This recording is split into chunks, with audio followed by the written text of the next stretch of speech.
নমস্কার, আমি সর্বাণী। সহজে সুস্বাদু রান্নাঘরে আজ তৈরি হবে কিমা শাকের রসুনি ডাল। আশা করি আপনারা এটা কখনোই খাননি, যেহেতু এটা আমার এক্সপেরিমেন্টাল রেসিপি। হাফ কাপ মসুর ডাল জল দিয়ে ভিজিয়ে রেখে দিলাম 20 মিনিটের জন্য। কিমা শাক স্বাদে তেতো, অনেকে এটাকে আগাছা বলে ভাবেন, আর ভাববেন নাই বা কেন, এ তো চাষ হয় না, এটা তো আগাছাই, পুকুর পাড় বা কোনো স্যাঁতস্যাঁতে জায়গায় জন্মায়, অথচ অত্যন্ত উপকারী এ শাক। ভারতীয় প্রাচীন চিকিৎসক জীবকের নাম প্রায় আমরা সকলেই জানি।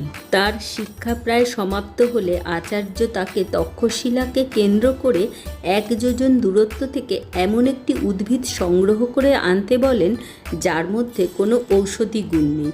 জীবক সারা দিন বাদে ফিরে এসে আচার্যকে জানালেন তিনি এমন কোনো উদ্ভিদ দেখেননি যার কোনো প্রকার ঔষধি গুণ নেই। আচার্য অত্যন্ত খুশি হয়ে বললেন জীবকের শিক্ষা সমাপ্ত হলো। তাই আগাছা হলেও গিমা শাক বা ঢিমে শাক বা ডিমা শাক ডায়াবেটিস, আলসার, ক্যান্সার প্রতিরোধ করে। ভারতবর্ষের আদিবাসীরা লিভারের অসুখ সারাতে এই শাক ব্যবহার করতেন।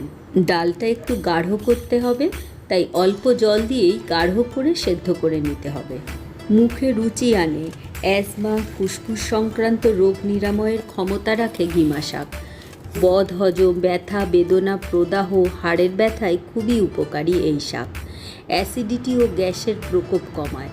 গরমে দেখবেন কিছু খেতে ইচ্ছে করে না, গা বমি ভাব হয়, এসবেও সুরাহা হয় গ্রাম বাংলার অবহেলিত এই শাক খেলে।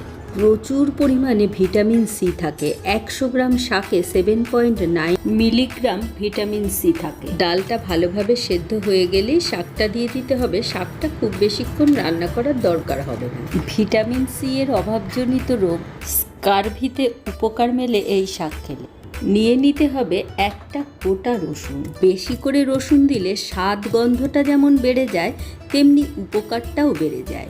1 টেবিল চামচ সর্ষের তেল, রাঁধুনি 1 চা চামচ, ছেঁচে নেওয়া রসুন, শুকনো লঙ্কা ফোড়ন দিয়ে ডালের মধ্যে মিশিয়ে দিতে হবে। রসুন কেন দিলাম জানেন? রসুন আর গিমা শাকের কিছুটা কমন উপকারিতা আছে, যেমন অ্যাস্থমাতে ভালো কাজ করে রসুন আর গিমা শাক। হজম শক্তি বাড়ায়, যে কোনো ব্যথা, বেদনা, ইনফ্লামেশন থেকে রক্ষা করে। ফোড়নটা মিশিয়ে দিয়ে আর 3 মিনিট রান্না করে গাঢ় থকথকে করে নামিয়ে নিন।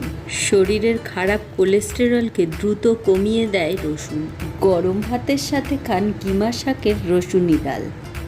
কয়েকটি গুরুত্বপূর্ণ কথা: যদি আপনার কাছে রাঁধুনি না থাকে তাহলে কালো জিরে দিয়েও এটা তৈরি করতে পারেন। ডাল যদি কিছুক্ষণ ভিজিয়ে রাখেন, হাতে সময় থাকে, তো সেটা স্বাস্থ্যের জন্য অনেকটা উপকারী হবে। সহজে সুস্বাদুর সঙ্গে থাকার জন্য আপনাকে অনেক ধন্যবাদ।